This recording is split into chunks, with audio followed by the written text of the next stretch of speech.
kita semua selalu diberikan taufik dan hidayah.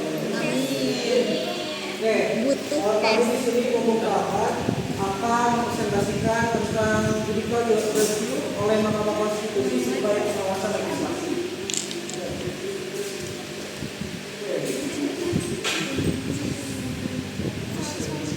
Bahwa yang seperti kita tahu bahwa hukum merupakan hak prerogatif atau hak yang sangat tinggi kekuasaan negara. Mengapa demikian? Karena Indonesia kan menganut sistem demokratis di mana hukum sebagai landasan yang paling prerogatif yang harus kita tertibin dulu kita terapkan dan implementasikan nilai benar undang-undang yang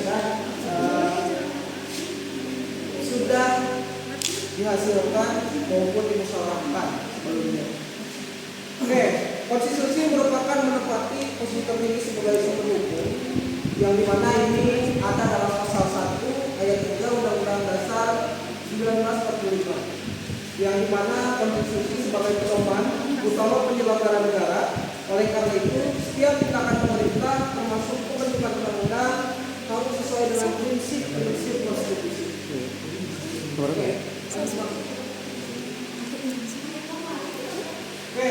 Jadi di sini poin pertama adalah judicial review dan kedudukannya dalam sistem ketatanegaraan. Apa sih yang disebut judicial review? Jadi judicial review itu sebuah pengujian perundang-undangan yang merupakan salah satu instrumen fundamental dalam sistem ketatanegaraan modern. Secara umum, judicial review dipahami sebagai kewenangan lembaga yudisial untuk menilai dan menguji apakah suatu peraturan perundang-undangan sesuai dengan konstitusi sebagai hukum Indonesia. Nah, konsep ini lahir dari gagasan bahwa kekuasaan negara tidak boleh berjalan tanpa pengawasan, termasuk kekuasaan legislatif dalam membentuk undang-undang. Oleh karena itu, judicial review menjadi elemen penting untuk menjaga agar seluruh hukum tetap berada dalam kondisi konstitusional.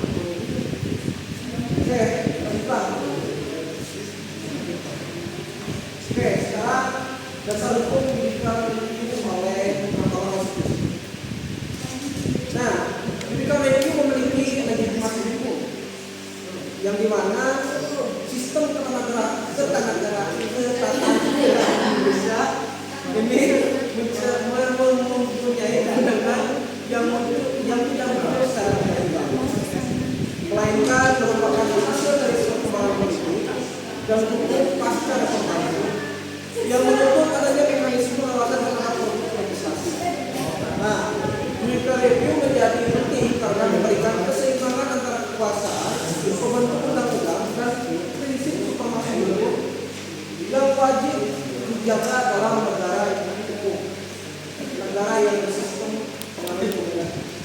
Nah, dasar hukumnya ada dalam pasal 20 ayat 1 Undang-Undang 1945 yang dimana pasal poin A, Mahkamah Konstitusi berwenang menjadi mengadili pada tingkat pertama dan terakhir yang keputusannya bersifat final untuk menguji undang-undang terhadap undang-undang dasar. Nah, ketentuan ini menegaskan dualisme yang penting. Yang pertama itu memang Mahkamah Konstitusi adalah satu-satunya lembaga yang dapat menguji undang-undang terhadap undang-undang terhadap undang-undang dasar. Yang kedua, putusan MK bersifat final dan mengikat. Final eligibility. Putusan tidak dapat diajukan banding atau kasasi atau wajib dipatuhi oleh seluruh lembaga negara serta masyarakat. Nah, dalam pasal 24 ayat 1 menegaskan bahwa kekuasaan kehakiman bersifat independen sehingga dalam menjalankan tugas itu Mahkamah Konstitusi bebas dari intervensi lembaga manapun. Nah, dalam pasal 1 ayat 3 menetapkan bahwa Indonesia adalah negara hukum. Sebuah negara hukum wajib menjamin mekanisme pengujian terhadap produk hukum agar tidak bertentangan dengan konstitusi. Oke, selanjutnya akan dilanjutkan pemaparannya oleh sahabat saya. Bukan depan.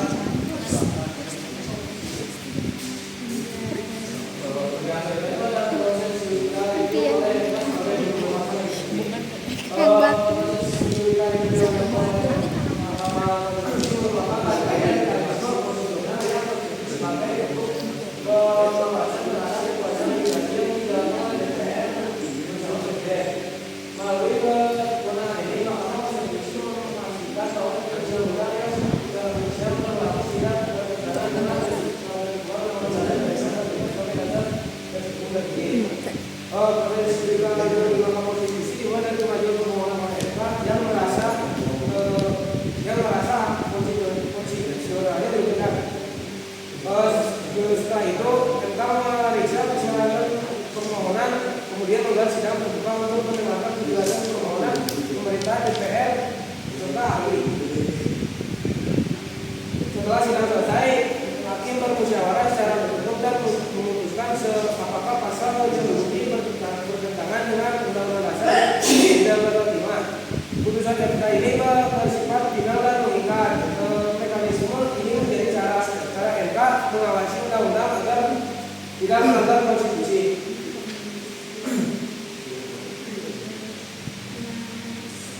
Yang kedua itu adalah judicial review sebagai kuasa legislasi. Judicial review yang dilaksanakan oleh MK memiliki peran yang sangat penting dalam sistem kenegaraan Indonesia, terutama dalam memastikan agar undang-undang yang dihasilkan oleh DPR dan Presiden tidak bertentangan dengan undang-undang yang terima.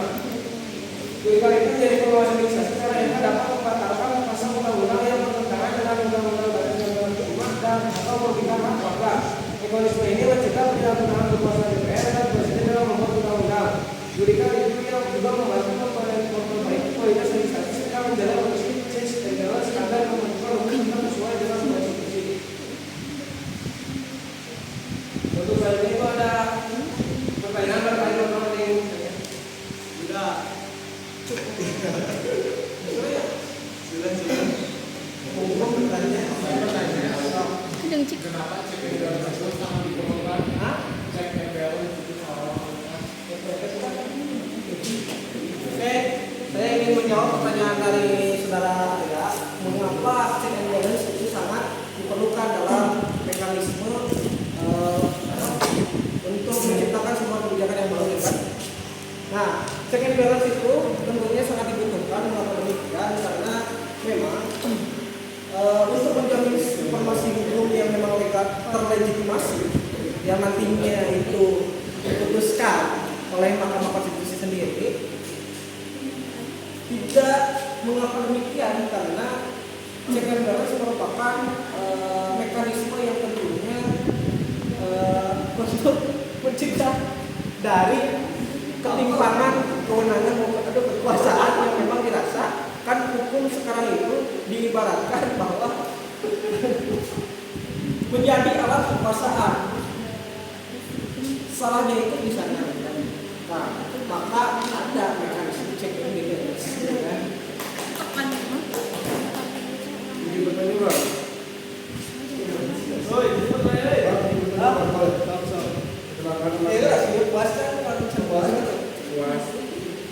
Kalau mau ada pertanyaan lagi, saya dulu, tapi nanti aja lagi. Nanti aja kita mau beli.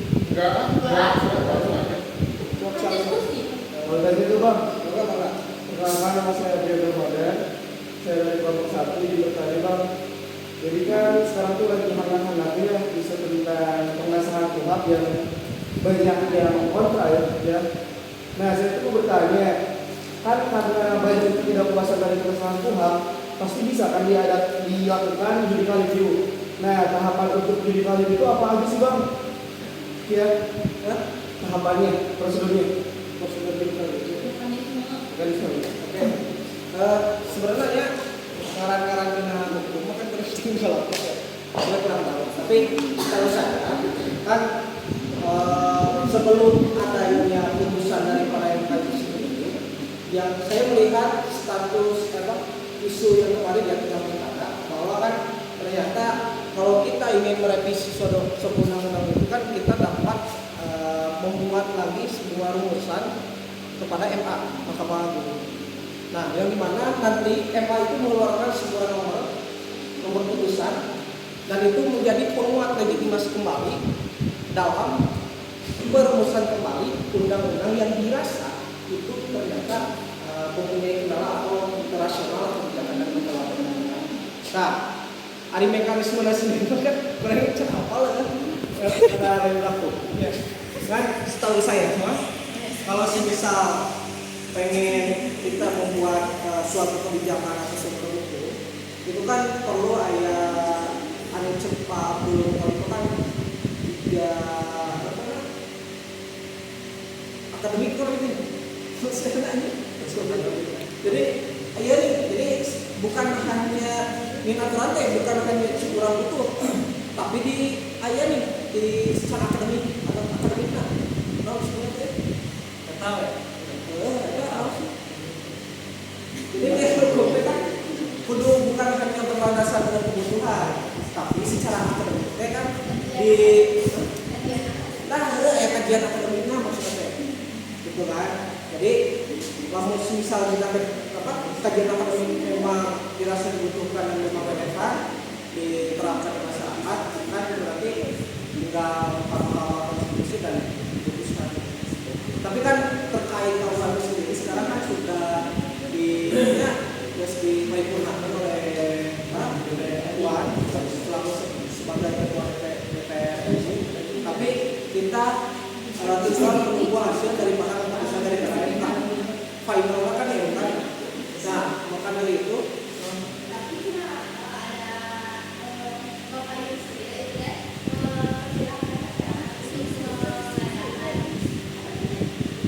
kita review.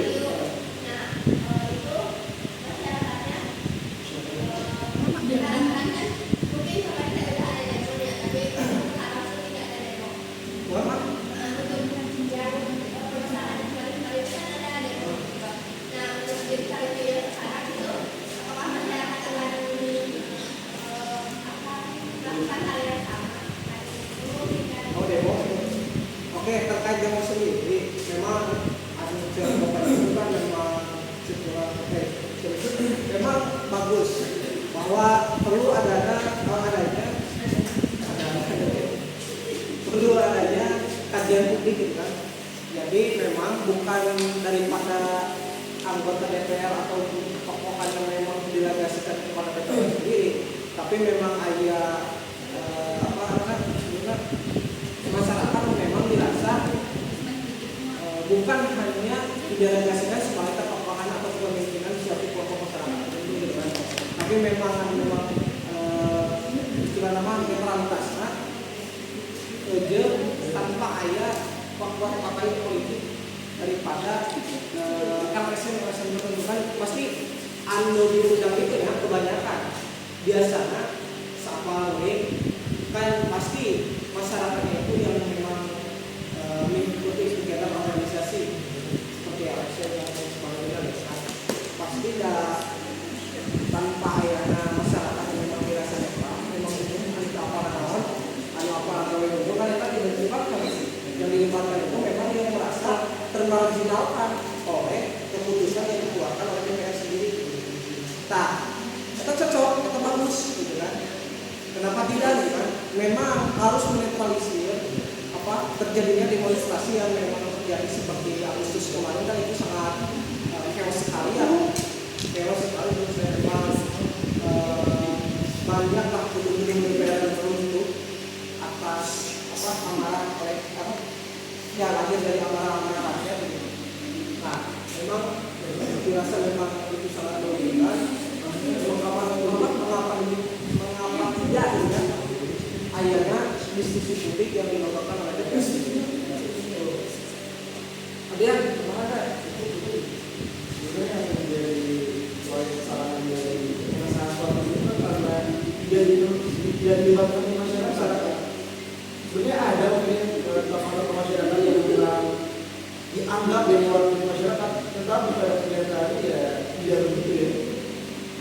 Jadi menjadi pelajaran yang jadi cermin untuk lembaga legislatif mungkin DPR RI untuk bisa mendengarkan aspirasi masyarakat, mendengar kerusuhan yang pada bulan Agustus masih baru masih aneh mengenai kenaikan pilihan anggota dewan itu ya relatif seperti nama sekarang kalau karena juga kan permasalahan itu karena peningkatan kekuatan itu kan penegak hukum polisi polisi berangkat sih. Ya kan, jadi munculnya KUHP ini sebetulnya ya ruang-ruang privat atau kebebasan pers itu memang terbatas pada akhirnya. Sebenarnya kan kritikan itu bukan muncul tanpa alasan tertentu atau kepentingan tertentu, tapi karena kebutuhan dan ingin merevisi kembali sebuah moral spot yang dilahirkan oleh presiden sendiri atau para kebijakan birokrat di atas supaya negara ini makin maju dan makin berkembang. Jadi kebijakan kalau ini memang perlu adanya kembali diskusi dengan para diskusi publik dan juga judicial review yang memang dirasa tanpa melibatkan orang-orang yang berpendapat dengan saya. Itu yang jika sekarang mungkin kita nunggu ada aja orang yang nunggu aja orang mau ngajuin di luar itu ya. Ya sekarang kan memang masih bisa nih kita buat kebijakan apa maksudnya dengan putusan itu bahwa KUHP itu ternyata melanggar ya kan, dan tidak serangan dengan keinginan masyarakat. Mumpung undang-undang ini kan belum diputuskan oleh kan, terus ditandatangani oleh presiden. Nah sebelum itu kan kita bisa ini ya sebenarnya review apa? Jurnal review tadi ya. Yang lain?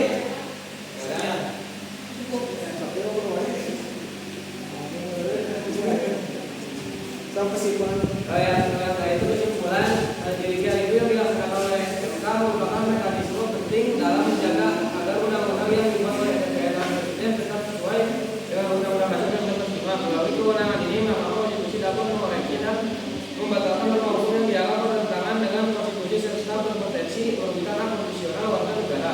Kemudian judicial review memberikan ruang bagi masyarakat untuk mengawasi hasil legislasi dan memastikan bahwa pembentukan undang-undang berjalan secara benar, adil dan tidak menyimpang dari prinsip negara hukum.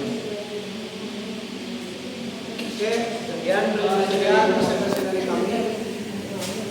Ditutup wabillahi taufiq wal hidayah.